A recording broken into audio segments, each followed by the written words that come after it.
Pernah nggak kamu masuk ke suatu tempat tanpa alasan jelas, dada langsung terasa berat? Atau justru sebaliknya, kamu menginjakan kaki di satu lokasi tertentu dan entah kenapa hidupmu mulai berubah pelan-pelan. Rezeki mengalir, keputusan hidup terasa mantap, aura kamu seperti naik kelas. Kalau kamu lahir weton Pahing, ini bukan kebetulan. Primbon Jawa menyimpan satu rahasia yang jarang dibuka. Orang Pahing tidak berjalan sendirian. Ia selalu terhubung dengan tempat-tempat tertentu di tanah Jawa. Dan yang lebih mengejutkan, tidak semua tempat boleh kamu datangi. Ada situs yang mengangkat nasibmu, dan ada yang diam-diam menguras keberuntunganmu tanpa izin. Saudara-saudara, dalam khazanah Primbon Jawa, weton bukan sekedar penanda hari lahir. Ia adalah kode energi, warisan getaran leluhur, yang terus hidup dan bergerak bersama perjalanan manusia. Dan di antara semua weton, Pahing adalah salah satu yang paling sensitif terhadap ruang dan tempat. Orang Pahing membawa energi panas, tegas, dan aktif. Ia cepat naik, tapi juga cepat jatuh jika berada di ruang yang salah. Itulah sebabnya sejak dulu, para leluhur Jawa tidak sembarang membawa anak Pahing ke tempat tertentu. Ada lokasi yang dianggap nyambung, ada pula yang dianggap bertentangan. Bukan karena angker semata, tapi karena getaran antara manusia dan tanah tidak selalu selaras. Dalam video ini, kita akan membuka tabir hubungan rahasia antara Pahing Weton dan situs-situs mistik Jawa, tempat-tempat yang dipercaya sebagai titik temu energi kuno yang mampu memperkuat keberuntungan, wibawa, bahkan jalur rezeki orang Pahing. Ini bukan cerita horor, ini bukan mitos kosong, ini adalah pengetahuan tua yang selama ini hanya dibisikkan, bukan diumumkan. Sebelum kita masuk lebih dalam, aku ingin kamu melakukan satu hal sederhana. Jika kamu lahir weton Pahing, atau pernah merasa hidupmu berubah setelah mengunjungi suatu tempat tertentu, jangan pergi dari video ini. Tekan tombol subscribe, karena pembahasan seperti ini tidak muncul setiap hari. Dan seringkali, yang paham lebih dulu adalah mereka yang selamat dari kesalahan yang sama. Tuliskan di kolom komentar, Pahing hadir, agar energi diskusi kita saling terhubung. Dan pastikan kamu menonton sampai akhir, karena di bagian terakhir nanti, aku akan membagikan tanda-tanda halus apakah suatu tempat menguatkan atau justru melemahkan energi Pahing tanpa ritual, tanpa sesajen. Mari kita mulai pelan-pelan, karena bagi Pahing, salah melangkah satu tempat bisa mengubah arah hidup bertahun-tahun. Dalam Primbon Jawa, petilasan raja dan panglima bukan sekedar tempat bersejarah. Ia adalah ruang bekas konsentrasi energi keputusan besar, tempat di mana nasib banyak orang pernah ditentukan dalam satu tarikan nafas. Dan bagi weton Pahing, tempat seperti ini memiliki daya tarik yang sangat kuat. Kenapa? Karena karakter dasar Pahing adalah pemikul beban. Ia lahir dengan energi tanggung jawab, ketegasan, dan keberanian mengambil resiko. Masalahnya, energi ini sering terpendam, tidak aktif, atau bahkan terkunci oleh lingkungan yang salah. Petilasan raja dan panglima bekerja seperti kunci tua yang pas dengan gembok energi Pahing. Apa yang terjadi saat Pahing masuk ke petilasan? Orang Pahing yang masuk ke petilasan semacam ini sering mengalami hal-hal berikut tanpa disadari. Pikiran tiba-tiba terasa hening tapi tajam, keputusan yang selama ini ragu mendadak terasa mantap, dada terasa berat tapi bukan sesak, melainkan penuh wibawa. Ada dorongan batin untuk berdiri tegak, bukan menunduk. Dalam bahasa Primbon, ini disebut ketemu garis kuasa. Artinya, energi pribadi Pahing sedang bertemu dengan sisa getaran kepemimpinan yang masih tertinggal di tanah itu.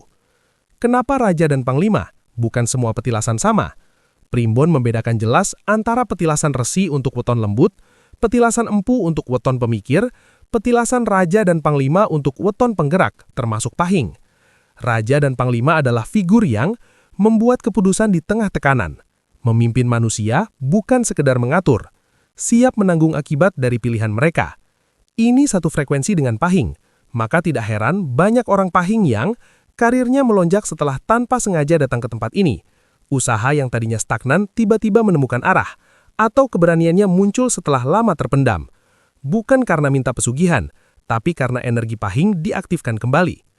Tapi ingat, petilasan bukan tempat main-main untuk Pahing. Disinilah banyak orang salah paham. Petilasan raja dan panglima bukan tempat minta-minta, bukan tempat uji nyali, dan bukan tempat konten berisik. Untuk Pahing, sikap yang salah justru bisa berbalik jadi tekanan batin. Tanda-tanda Pahing yang datang dengan niat keliru, pulang dengan kepala berat, Emosi naik tanpa sebab, muncul konflik beberapa hari setelahnya. Primbon menyebut ini sebagai ketiban sisa beban keputusan. Karena energi kepemimpinan itu berat, ia hanya cocok bagi yang siap memikulnya. Sikap batin Pahing saat datang ke petilasan. Tanpa ritual, tanpa sesajen. Cukup 3 hal. Diamkan mulut, aktifkan niat, jangan memaksa merasakan apa-apa. Datang sebagai tamu, bukan penakluk. Jika memang cocok, efeknya akan muncul setelah pulang, bukan saat di lokasi. Primbon selalu menekankan, energi sejati bekerja pelan, tapi menetap. Petilasan Raja dan Panglima bagi Pahing adalah tempat aktivasi kepemimpinan batin, ruang penguat keputusan hidup, titik di mana rezeki berbasis tanggung jawab mulai terbuka. Bukan instan, bukan magis mulahan, tapi dalam, berat, dan mengubah arah hidup. Dalam kejawen, pohon tua bukan sekadar makhluk hidup. Ia adalah arsip energi alam, penyimpan peristiwa, doa, tangis, sumpah, dan niat manusia selama puluhan, bahkan ratusan tahun. Dan bagi Weton Pahing, pohon-pohon tua tertentu bukan tempat biasa. Ia adalah gerbang intuisi. Bukan semua pohon, bukan semua yang besar, hanya pohon tua yang dijaga dalam arti energi dan sejarahnya masih hidup. Mengapa Pahing paling peka terhadap pohon tua? Karakter energi Pahing bersifat tajam dan aktif, tapi sering kelelahan batin. Ia banyak berpikir, banyak memikul, dan jarang benar-benar diam. Pohon tua bekerja dengan cara sebaliknya. Diam, stabil, mengakar kuat. Saat Pahing berada di dekat pohon tua penjaga energi, terjadi penyeimbangan alamiah. Primbon menyebutnya temu diam dan panas. Hasilnya, batin melambat, intuisi menguat, suara hati terdengar lebih jelas. Banyak Pahing yang mengira ini perasaan aneh, padahal itu adalah intuisi yang mulai bangun. Jenis pohon yang paling sering nyambung dengan Pahing. Dalam catatan kejawen, ada beberapa jenis pohon yang paling sering menjadi penjaga energi. Beringin, simbol perlindungan dan kekuasaan batin. Kepuh, penjaga batas antara alam kasat dan tak kasat. Elo, penguat kepekaan dan mimpi simbolik. Pahing yang cocok dengan pohon ini sering mengalami mimpi yang terasa pesan, bukan bunga tidur, kepekaan terhadap niat orang lain, dorongan batin untuk menghindari keputusan keliru. Bukan karena pohonnya memberi apa-apa, tapi karena energi Pahing disetel ulang. Tanda pohon tua yang tidak boleh didekati Pahing. Ini penting dan sering diabaikan. Jika Pahing mendekati pohon tua lalu dada mendadak sesak, kepala berat seperti ditekan, muncul emosi negatif tanpa sebab, itu bukan tanda dipanggil, itu tanda frekuensi bertabrakan. Primbon mengingatkan, tidak semua pohon tua bersahabat dan tidak semua penjaga cocok dengan energi Pahing. Memaksakan diri justru bisa mengacaukan fokus, memicu konflik dalam rumah, membuat rezeki seret tanpa sebab jelas. Sikap batin Pahing saat berada di dekat pohon tua. Tidak perlu ritual, tidak perlu menyentuh. Cukup, berdiri tenang, jangan bersandar, tarik napas perlahan 3 kali, niatkan menenangkan batin, bukan mencari kekuatan. Jika cocok, efeknya muncul setelah pergi. Pikiran jernih, keputusan terasa ringan, hati tidak mudah terpancing. Primbon menyebut ini sebagai intuisi kembali ke jalurnya. Pohon tua dan mimpi Pahing. Banyak orang Pahing melaporkan setelah berada di dekat pohon tua penjaga energi, mimpinya menjadi lebih simbolik dan jelas. Bukan ramalan mentah, melainkan peringatan halus. Inilah salah satu anugerah Pahing, jika ia mau mendengar, bukan memaksakan.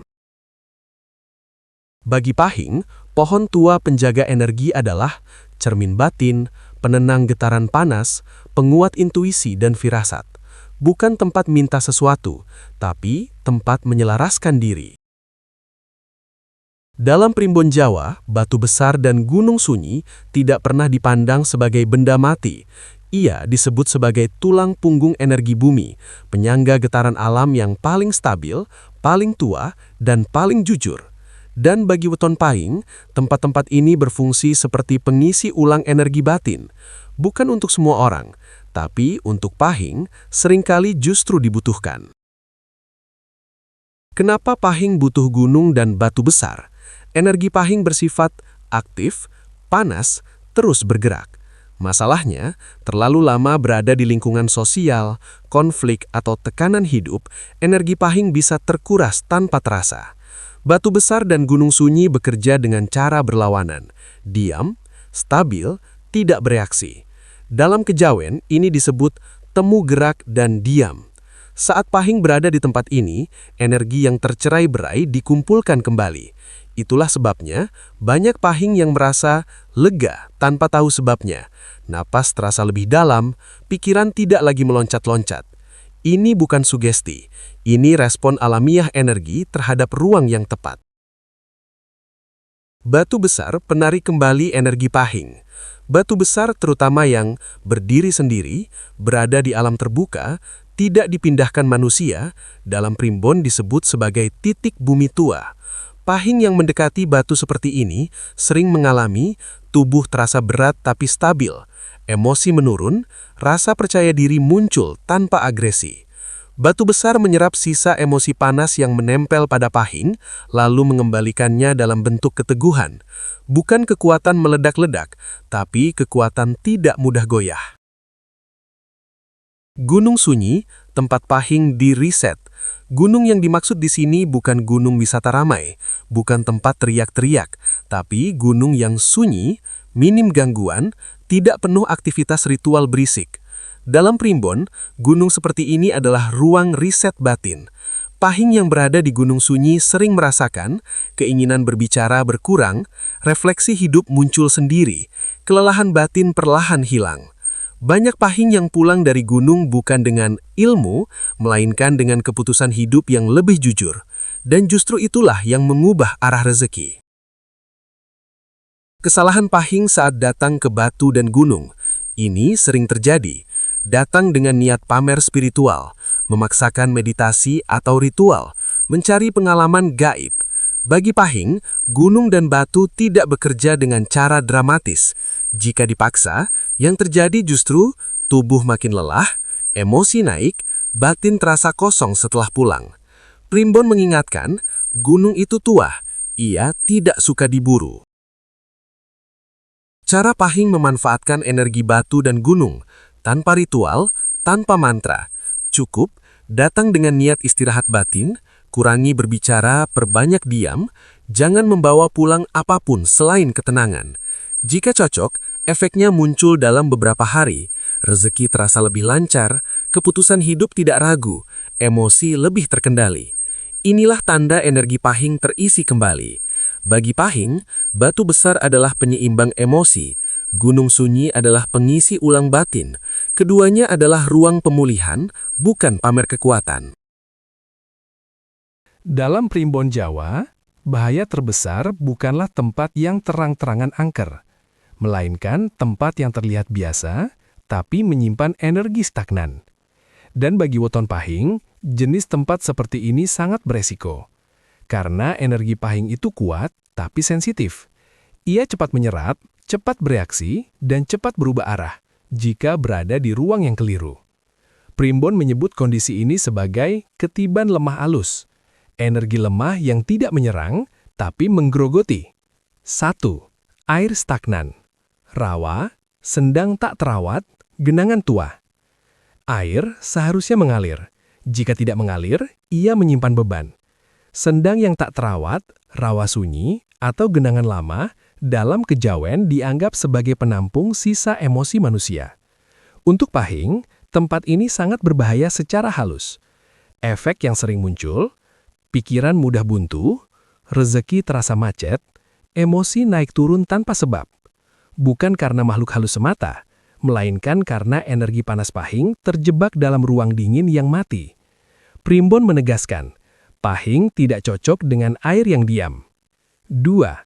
Situs ritual lama yang sudah ditinggalkan. Ini sering disalahpahami, bukan situs keramatnya yang bermasalah, tapi situs yang sudah tidak lagi dirawat secara batin.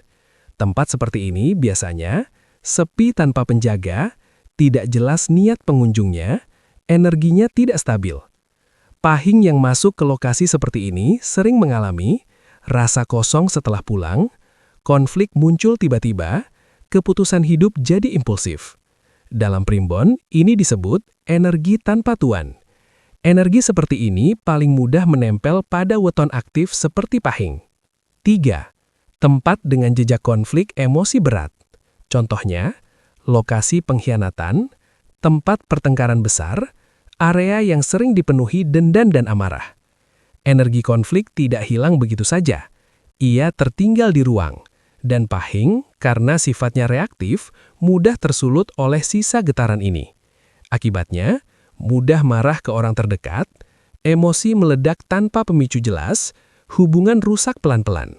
Dalam primbon, ini disebut energi tanpa tuan. Ini bukan kerasukan, tapi kontaminasi batin. 4. Ruang tertutup, gelap, dan tidak bernafas.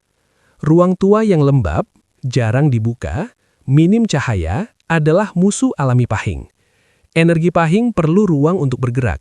Jika terkurung, yang muncul bukan ketenangan, melainkan tekanan batin. Efek jangka panjangnya, sulit fokus, cepat lelah, kehilangan arah hidup. Ini sering dianggap capek biasa, padahal akar masalahnya adalah ruang yang salah. Tanda pahing sudah terpengaruh tempat negatif. Perhatikan ini. Pulang dari suatu tempat tapi hati tidak nyaman, mimpi kacau tanpa makna, rezeki bocor kecil tapi terus-menerus. Jika ini terjadi, primbon menyarankan segera menjauh, bukan dilawan. Karena energi stagnan tidak bisa dikalahkan dengan niat keras. Ia harus dihindari, bukan ditantang. Bagi pahing, tempat stagnan sama dengan energi bocor. Tempat tanpa arah sama dengan batin kacau. Tempat penuh konflik sama dengan rezeki terganggu. Menghindari tempat tertentu bukan pengecut, tapi bijaksana. Dalam primbon Jawa, kemampuan terbesar seseorang bukan terletak pada seberapa kuat ia menyerap energi, melainkan seberapa bijak ia mengelolanya. Dan bagi weton pahing, kebijaksanaan adalah kunci keselamatan. Karena pahing diberi energi besar. Namun jika salah arah, energi itu bisa berubah menjadi beban hidup. 1. Niat adalah gerbang utama. Primbon menempatkan niat di atas ritual. Datang ke tempat kuat dengan niat, pamer spiritual, mencari sensasi, membuktikan diri, akan menghasilkan tekanan batin. Sebaliknya, niat sederhana, saya ingin menenangkan diri dan meluruskan arah hidup, akan membuka jalur aman energi pahing. Ingat, energi tidak menjawab permintaan, energi menjawab sikap batin. 2. Jangan memaksa proses batin. Kesalahan terbesar pahing adalah terlalu aktif secara mental. Ingin cepat dapat tanda, ingin cepat paham makna, ingin cepat berubah. Primbon menegaskan, yang dipaksa akan lepas, yang dibiarkan akan menetap. Hubungan mistik pahing bekerja pelan tapi dalam. Jika hari ini belum terasa apa-apa, itu bukan gagal. Itu pertanda energi sedang diselaraskan. 3. Tahu kapan harus datang, kapan harus menjauh. Bijaksana bukan berarti sering datang ke tempat mistik. Justru bagi pahing, terlalu sering mencari energi bisa membuat batin ketergantungan. Primbon menyarankan, datang saat batin benar-benar berat, menjauh saat hidup mulai stabil. Karena tujuan energi bukan membuat kita terus kembali, melainkan membuat kita mampu berjalan sendiri. 4. Jangan membawa pulang apapun. Ini aturan halus yang sering dilanggar. Pahing tidak dianjurkan membawa batu, mengambil daun, menyimpan benda dari lokasi kuat. Bukan karena pamali kosong, tapi karena energi pahing mudah mengikat. Yang boleh dibawa pulang hanya satu, ketenangan batin. Primbon menyebut ini energi yang tidak dititipi, aman, ringan, dan tidak menempel. 5. Perhatikan tanda setelahnya, bukan saat di tempat. Energi sejati tidak selalu terasa langsung. Bagi pahing, tanda justru muncul 1-3 hari setelahnya, lewat mimpi simbolik, lewat kejadian kecil yang terasa klik. Jika setelah kunjungan, pikiran lebih jernih, keputusan lebih tegas, emosi lebih stabil, itu tanda hubungan mistik bekerja dengan benar. Jika sebaliknya, primbon menyarankan berhenti dulu. Bagi pahing, ingat, tujuan akhir pahing. Tujuan hubungan mistik bukan jadi sakti, Jadi istimewa, jadi berbeda. Tapi hidup lebih selaras, rezeki mengalir tanpa bocor. Batin tidak bertabrakan dengan nasib. Pahing yang matang tidak terlihat mistik, tapi hidupnya terasa mantap dan tenang. Itulah tanda energi bekerja sempurna. Bagi Pahing, energi adalah amanah. Tempat mistik adalah sarana, bukan tujuan. Kebijaksanaan adalah perlindungan terbaik. Semakin tenang Pahing melangkah, semakin kuat semesta mendukungnya. Saudara-saudara, setelah kita membahas semua ini, satu hal perlu ditegaskan dengan jujur. Pahing bukan weton lemah. Ia hanya sering salah tempat. Banyak orang Pahing merasa hidupnya berat bukan karena nasib buruk, melainkan karena terlalu lama berdiri di ruang yang tidak sefrekuensi dengan jiwanya. Primbon Jawa sejak dulu mengingatkan, manusia itu kuat bukan karena kerasnya tekad, tapi karena tepatnya langkah. Ketika Pahing berada di tempat yang selaras, ia tidak perlu berteriak untuk dihormati. Ia tidak perlu memaksa rezeki datang. Semua berjalan lebih tenang, lebih mantap, dan lebih stabil. Dan sebaliknya, saat Pahing mengabaikan sinyal batin, energi bocor pelan-pelan. Hidup terasa sibuk tapi tidak maju. Ini bukan soal mistik berlebihan, ini soal membaca diri sendiri. Jangan jadikan pengetahuan ini sebagai alasan untuk takut. Jangan juga untuk merasa istimewa. Gunakan sebagai kompas batin. Datanglah ke tempat yang membuatmu tenang, dan menjauhlah dari ruang yang membuat hatimu gelisah, meski terlihat biasa. Karena bagi Pahing, yang merusak bukan yang kasar, melainkan yang pelan dan tak terasa. Jika kamu merasa pembahasan ini kena di batin, bukan hanya di kepala, itu pertanda kamu memang sedang berada di fase membaca ulang arah hidup. Tekan subscribe sekarang, karena channel ini tidak membahas primbon untuk sensasi, tapi untuk keselarasan hidup jangka panjang. Tulis di kolom komentar, Pahing siap selaras, sebagai niat batin bahwa kamu siap melangkah lebih tenang dan tepat. Bagikan video ini ke satu orang Pahing yang kamu kenal, bukan untuk menakut-nakuti, tapi untuk menyelamatkan langkahnya. Dan ingat, tidak semua orang perlu tahu jalan ini. Cukup mereka yang memang dipanggil untuk memahami dirinya sendiri. Kita akan bertemu lagi di pembahasan berikutnya, tentang tanda-tanda alam kecil yang sering diabaikan Pahing, padahal itu peringatan awal perubahan besar. Sampai di sana, jaga langkahmu, karena bagi Pahing, satu langkah tepat bisa mengubah bertahun-tahun hidup.